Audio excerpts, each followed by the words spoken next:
Vamos lá, vamos falar um pouquinho sobre o perigo do monopólio, tá? Da autoridade espiritual. Eita. Só o cara que tá lá em cima, muitas das vezes de terno e gravata, que tem autoridade. Isso é bíblico, pastor? Cara, pesado isso aí. Hein? Forte, mano. Pesado. Quer Olha, arrumar problema. deixa eu né? falar uma coisa pra vocês sobre isso. Bom, primeira coisa que precisa entender é o seguinte.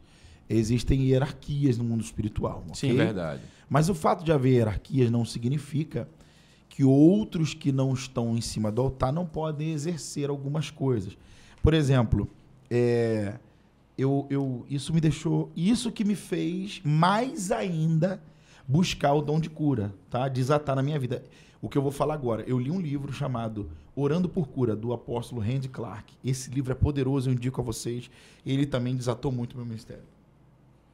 Quando eu li esse livro, uma coisa que me deixou chocado, talvez foi o que mais me deixou chocado, Franklin, e já falando com essa pessoa que está na live, é o seguinte, é que lá na Bethel Church, nos Estados Unidos, na igreja do apóstolo Bill Johnson, do porteiro ao pastor, todos oram por cura.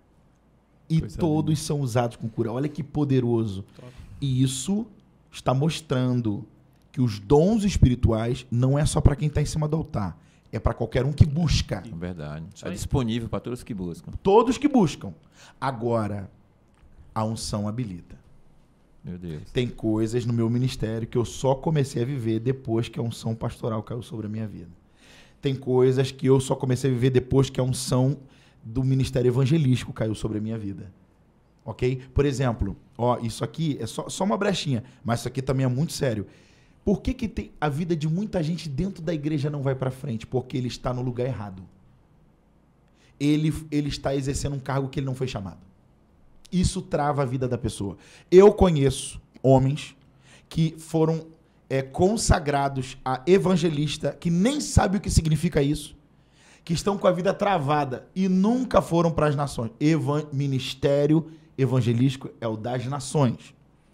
Ele é ungido para pregar fora. Ele é habilitado no mundo espiritual para ir fora, levar o nome da igreja, levar o reino de Deus. Então não faz sentido, quem está me vendo aqui, qualquer pastor, bispo, apóstolo, vai entender o que eu vou falar. Não faz sentido alguém ser consagrado ao ministério evangelístico e só ficar pregando na igreja. Esse é o pastor local. Porque dentro dos 5 ministérios que a Bíblia fala, ok? Existe o profeta, existe o evangelista, que é o dedo maior, que aponta o ministério que vai mais além, e o pastor, que é o dedo da aliança, e o mestre, que é os judeus falam que é o dedo que tira a sujeira do ouvido. Então, assim, esse é o apostolado, né, que toca facilidade nos 4 ministérios. Mas o ministério evangelístico é o que vai além. Como que o cara foi consagrado evangelista e nunca saiu para pregar em lugar nenhum? É igual a mulher do pastor que vira missionária. Do nada. Exatamente. Hashtag falei. O que é ser missionário, cara? Não é Exatamente. quem faz missão. Isso. Não, John, mas ela não precisa na África. Exatamente. Sim. Mas ela tem que pelo menos fazer missão em algum lugar. Pelo menos ao redor da igreja. Pelo menos no bairro dela. Pelo menos. No mínimo. Que podcast problemático, hein, mano? Irmão. Tava ele tão Mas é verdade. Eu falei que o assunto ia render. Valeu ou não valei? Isso tudo, gente, tá dentro de autoridade espiritual. Se o cara... Não é muito mais fácil o pastor da igreja... Cara, esse camarada, ele tá comigo em todas as horas. Na minha ausência, ele tá aqui. Eu vou consagrar ele a pastor local. Evangelista, não. Evangelista é das nações. Forte. E quando o cara se auto-intitula evangelista? Então... Porque não tem igreja, quer pregar em tudo quanto é lugar. Então, e aí... É perigoso. Aí entra a resposta que o Baiano deu, falando sobre o apóstolo Paulo. Aquele... Como é que é, Baiano? Que é espiritual, Discerne todas as coisas. Então, se tu é pastor e um camarada desse, que se auto-intitulou, chega na tua igreja, Deus vai revelar pra você. Eu vi um vídeo. Se tem intimidade com o Espírito Santo, revela. Revela. Por quê? Porque os frutos, cara, o fruto do camarada revela quem ele é. É igual gente, com todo respeito, todo carinho. Marcos, eu vou deixar você... É só pra não perder o raciocínio. Fica tranquilo. Eu preciso, o Espírito Santo tá falando isso na minha boca aqui. Aleluia. Você que está em casa, eu falo com temor e amor. Cuidado com esse negócio de ficar entrando na internet para ficar dedurando os outros, para ficar falando mal de pastor, mal de líder, mal de cantor, querendo mostrar podre dos outros. Ei, olha aqui para mim. Quem revela o monstro antes da hora se torna um monstro. Meu Deus. Você não precisa ficar querendo apontar a caída do outro. Ah lá, fulano. É o que eu falei antes. Quem tá dentro da igreja mandando vídeo de quem tá caindo pra quem tá fora.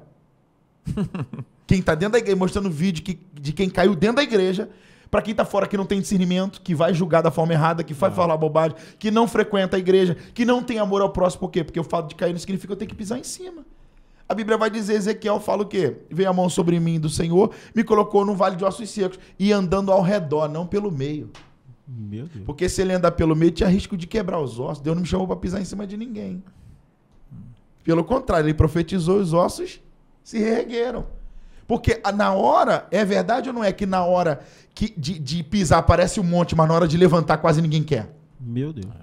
É por aí. Só tinha um que falou para a menina, vai e não peque mais. Só um. O restante, todo mundo estava ali para apedrejar. Verdade. Isso é muito poderoso. Então quem está na live, olha aqui para mim. Judas se revelou na hora certa. Todo traidor, uma hora se revela, cara. Ele tá revelando. O que me faz... O que faz o ser humano se revelar, Franklin? São os frutos dele, cara. Uma hora, aquele lobo que está em pele de ovelha, ele vai se revelar. O fruto dele vai cheirar podre. O sabor vai estar estragado. Você quer ver uma coisa? Naamã não tinha lepra? Como é que você acha que Naamã ia para a guerra? Ele tinha que se enfaixar todo para colocar a armadura por cima. Isso. Até para não machucar mais ele. Então ele tinha que se enfaixar. Aí o cara lá, cheio de armadura, cheio de faixa, mas e o cheiro? Leproso. Beleza? Então o cheiro denuncia. No mundo espiritual é assim. Ou a gente tem um aroma de Cristo. Ou a gente tem o cheiro da lepra. Meu Deus. Isso é muito poderoso, cara. Meu Deus. Porque, Baiano, o que a Bíblia fala? Que Deus aceita o sacrifício como? Cheiro. Agrada. Aroma. Cheiro suave ou cheiro podre? Depende de você que está na live. Meu Deus. Então não perca tempo. Tem que desmascarar os safados dentro da igreja. Você é melhor do que um deles? Nós somos melhores. Estamos debaixo da mesma sentença. E Deus perdeu o controle de alguma coisa? Quer dizer que Deus agora precisa de mim para desmascarar o baiano ou alguém aqui? Se o próprio Deus pode... gente. O próprio Deus permite. O que Davi vai dizer? Frank, armaram uma cilada, uma rede contra mim. Uma arapuca.